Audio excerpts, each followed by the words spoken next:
Some people may think I'm a hoarder, but I prefer to be called a collector.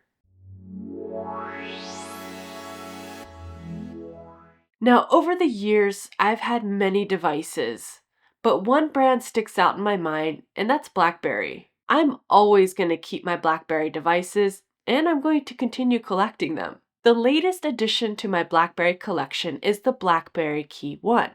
I never bought this device when it came out in 2017 because at that time I had the BlackBerry Priv, and more or less they were doing the same thing. But now in 2024, I decided to get the BlackBerry KEYone because in my mind, I think I can make this the perfect daily driver and minimalist device at the same time.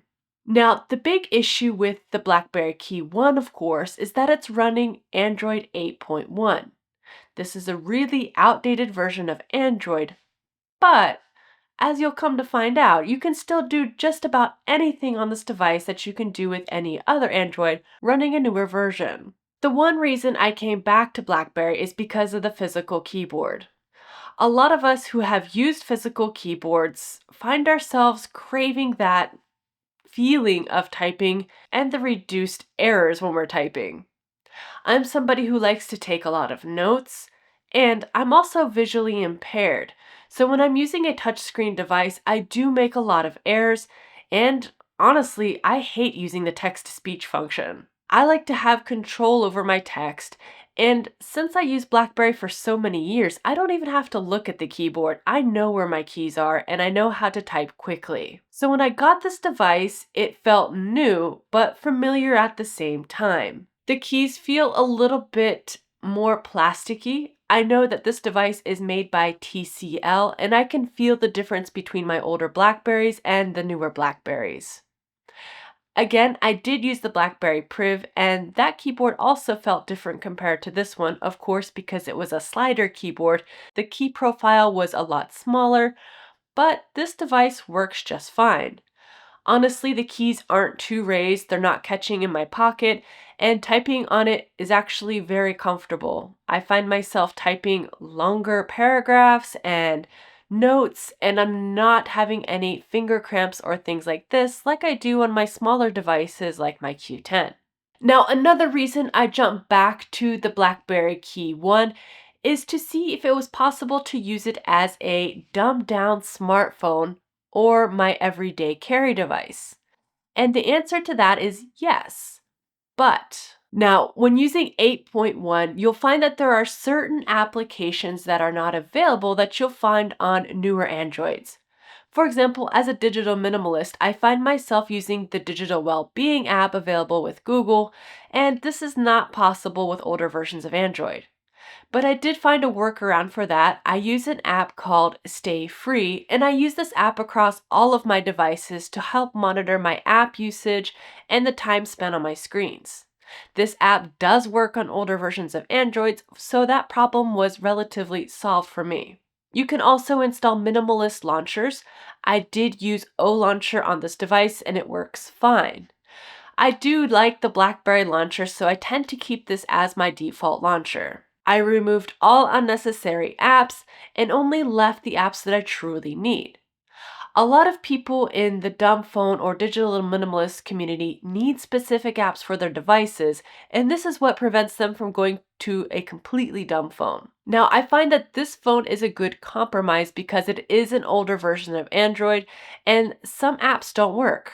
For example, I use an app to manage my website, Squarespace, and their app does not work at all on Android 0.1. This forces me to use the app on my computer and therefore spending less time on my device. Most apps in general do work, so if you're looking for specific Google apps, social media, communication, or apps like this, they will work on this device still. I was even able to install and use my banking apps, which really isn't recommended for an older version of Android, with the last security patch being in 2019, but I was able to use it successfully and had no issues installing these apps. I really do like the BlackBerry KEYone, not just because of the physical keyboard, but the other aspects of the hardware as well. You do have a larger screen, so it's a 4.5-inch display, touchscreen of course, Gorilla Glass, all the bells and whistles.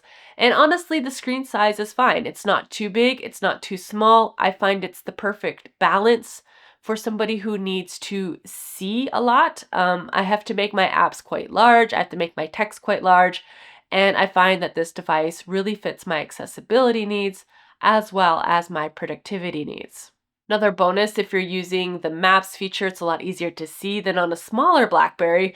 And honestly, I haven't had any issues as far as the screen being glitchy or slow. And really, this BlackBerry is quite snappy. It has 3 gigs of RAM, and when you're closing and opening apps, I had no issues of it lagging or being too slow.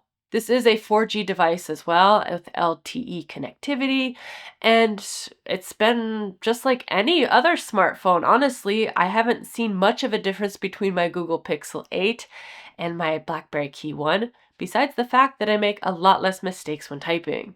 Another bonus feature to the hardware itself is that it does have a headphone jack as well as a micro SD slot. So as somebody who moves around their music library quite often, I was able to quickly pop in that SD and access my music library directly from this device and use the headphone jack. Another quality I like about this device is that I don't need a case for it. I've never been one that's been big on cases for my Blackberries in general. I really like the design of the Blackberries, and the back is very grippy and easy to hold and doesn't show fingerprints or things like this, and the phone itself just seems sturdy and nice in the hands. So I don't want to tarnish that feeling by putting a case on it. Honestly, I haven't had any issues with scratching or things like this, and I'm quite careful about my devices in general, so I think it'll hold up just fine. One quality issue I did notice about the device is that the back is a little bit clicky at some points. If I push into it, I can hear like a pop back action. It's not the same quality build as that you'll find in the BlackBerry Classic, for example. I chose the BlackBerry KEYone over the KEY2, mostly because of price. The BlackBerry KEY2 is very expensive considering how old the device is, and I find that the KEYone does just as well, and I can do what I need on it. Honestly, it was a good deal. Now, some downsides for this device, again, is the camera quality. It's okay. Honestly, it's not the worst, definitely not the worst, and it's not something I'm going to be using to create content on, for example. But it's more than enough to cover those important moments in families, taking quick pictures. The quality is enough. I noticed that the pictures are a little bit darker than other devices. You can modify the exposure, of course, but I find that the quality of the images aren't up to par as with modern devices or the quality that we're used to. The video works fine. Honestly, I haven't had any issue as far as making video calls or things like this.